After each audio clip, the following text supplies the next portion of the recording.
Okay, let's dive right in. We're going to explore a really deep and honestly a very human paradox. The idea that your constant, high-effort search for harmony might not be about peace at all, but about something much, much deeper. The relentless, high-effort pursuit of external harmony is not driven by a genuine desire for peace, but by an automatic, desperate survival strategy to avoid the intense, crippling internal fear and shame associated with disagreement. This right here is the big idea we're going to unpack. Think of it like a survival script, one that was written a long, long time ago that's now running your life without you even realizing it. And the cost of running that script? Man, it is immense. In this explainer, we're going to show you exactly why this pattern of avoidance is a trauma response, not just some quirky personality trait. And more importantly, we'll map out how it is systematically costing you your authentic voice and your very sense of self. So, here's our game plan. We've got a really clear path ahead.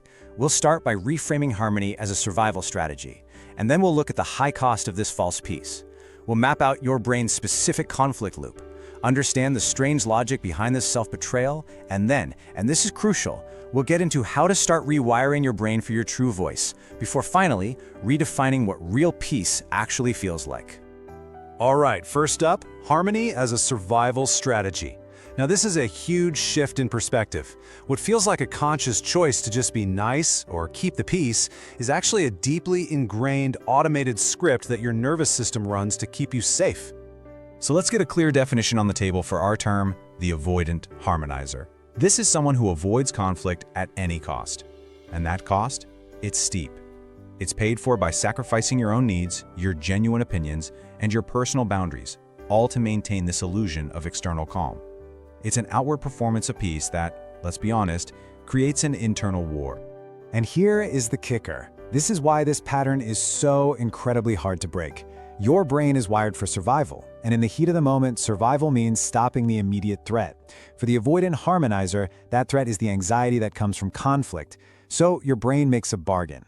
It prioritizes the immediate, powerful relief of ending that anxiety over the abstract long-term need to speak up for yourself. It chooses short-term safety over long-term identity every single time. Okay, let's move on and see how this builds. We're looking at the high cost of peace. Because for every single moment of external calm you purchase by silencing yourself, you pay a really significant internal price. This is where the whole strategy starts to fall apart. And these aren't just, vague feelings. They're the totally predictable outcomes of this harmonizer pattern. The chronic burnout comes from the massive amount of energy it takes to constantly suppress your true self. The resentment builds every single time you say yes when every fiber of your being is screaming no. The loss of identity is inevitable when you continually erase your own perspective. You feel inauthentic because, well, you are being inauthentic. And all that bottled up resentment, it has to go somewhere, right? So it leaks out as passive-aggressive communication, which ironically creates the very tension you were trying so desperately to avoid. So why is the fear of conflict so ridiculously powerful? This is where it gets fascinating. It's not all in your head. Neuroscience shows us that the brain processes social rejection and conflict in the exact same region it processes the emotional component of physical pain. It's called the dorsal anterior cingulate cortex, or dACC. When that part of your brain activates, it is screaming, pain, danger, make it stop. This isn't about being too sensitive, it's a hardwired, real, physiological pain response. And that chronic, grinding internal conflict, the war between what you really feel and what you actually do, has real physical consequences. Every time you swallow your words, you're flipping on your body's stress response system. Keeping that system on high alert day after day leads to what scientists call a high allostatic load, which is basically the wear and tear on your body from all that chronic stress. This is the biological road from emotional suppression to physical exhaustion and total burnout. This brings us right to the core mechanism of this entire process, your brain's conflict loop. Think of it as a predictable, four-step cycle of self-sabotage. But here's the good news. Once you can see the loop, you can learn to interrupt it. Okay, let's walk through this loop. It all starts with step 1, the conflict cue.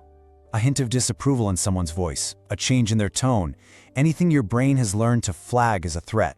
This cue immediately triggers step 2, pain activation and suppression. Your brain's social pain center lights up, flooding you with anxiety. At the exact same time, your thinking brain scrambles to suppress your true feelings. It's a 1-2 punch. The fawn response, which is an instinct to appease a threat, kicks in, while a deactivation strategy shuts down your authentic self. This leads directly to step 3, the harmonizing routine. You know this one. You agree quickly, you over-apologize, you accommodate. It's an automated script. And finally, step 4 is the engine that keeps this whole cycle going, negative reinforcement. The moment you harmonize, poof, the anxiety vanishes. This immediate relief is a powerful reward, and it teaches your brain a simple but very dangerous lesson. Self-sacrifice equals safety.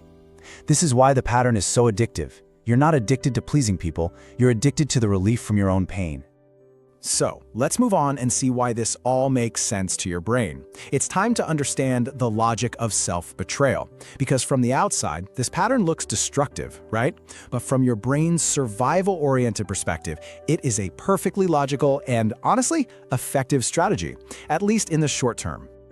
So here's the deal. Your brain is constantly making. It's a trade-off. In the immediate reward column, you get some powerful stuff. Instant anxiety relief, a return to external peace, and a feeling of safety. But look at the long-term price column. The cost is the slow-motion erosion of your identity, the buildup of chronic resentment that poisons you from the inside out, and the creation of inauthentic relationships where you are never truly seen or known. Your brain is wired to prioritize that immediate safety, which makes it a really poor judge of long-term consequences. And there's another layer to this logic. The simple act of being an avoidant harmonizer is exhausting. You're in a state of hyper-vigilance, constantly scanning for any threat of disapproval. And suppressing your true feelings takes a ton of mental energy. Psychologists call this ego depletion. So by the time an actual conflict comes up, your brain is already running on fumes. Quick compliance, just agreeing to make it stop, becomes the path of least resistance. It's the fastest way to stop the massive energy drain. All right, we've mapped the problem, we understand the neurology and the psychology. Now for the most important part, rewiring for your true voice. This is where we shift from just understanding to actually doing something about it. It's all about taking small, deliberate steps to reclaim your identity. The goal here is simple, but it is so profound. You need to give your brain new data. For years, its only data has been, conflict is a catastrophe. Our job is to create new, corrective, emotional experiences that prove a different truth. Disagreement is survivable. You can state a need, you can have a different opinion, and the world will not end. The relationship will not collapse, you will be okay. So how do we do that? Here is your first tool, and honestly, it's a total game changer. It's called the 2-sentence boundary rule. It interrupts that automatic people-pleasing routine. When you feel that wave of anxiety and the urge to just agree, you deploy 2 sentences. First, you state your need for a pause. Second, you promise to return to the conversation. For example, I need 10 minutes to process this, and I promise I will be back. This is so important. It turns a reactive, panicked withdrawal into a structured, intentional pause. It buys your thinking brain time to come back online. The second tool is all about building your disagreement muscle. You have to start small. This is minimal viable dissent. You practice tiny, low-stakes acts of expressing a preference or a boundary. Things that feel almost silly, but are actually crucial training for your nervous system. Saying, I'd actually prefer pizza tonight, instead of, whatever you want is fine. Or, that time doesn't work for me. Can we do 30 minutes later? Each time you do this and nothing bad happens, you are feeding your brain that new corrective data. You are proving on a cellular level that it is safe to have a voice. And this brings us to our conclusion. We're reframing the real meaning of peace. We started this journey chasing external harmony, but what we've learned is that the real prize is finding harmony within ourselves. Let this one really sink in. The voice you silence to maintain external peace is the price you pay for your internal prison. Every time you swallow your truth to avoid a ripple on the surface, you are reinforcing the walls of your own cage. The peace you think you're buying is an illusion, and it's paid for with your freedom. This is where we have to redefine our goal. True, deep security in relationships isn't the absence of conflict. That's a fragile, sterile environment. Real security is the resilience to handle conflict. It's the courageous act of creating a safe space first inside of yourself for your own needs, your own truths, your own boundaries, especially when they differ from others. That is the true foundation of authentic connection. We'll end with this thought. For the Avoidant Harmonizer, the greatest conflict you face isn't with your partner, or your boss, or your friend.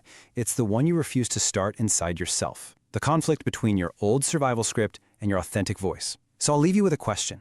What is the one minimal, viable conflict you need to start for the sake of your own freedom?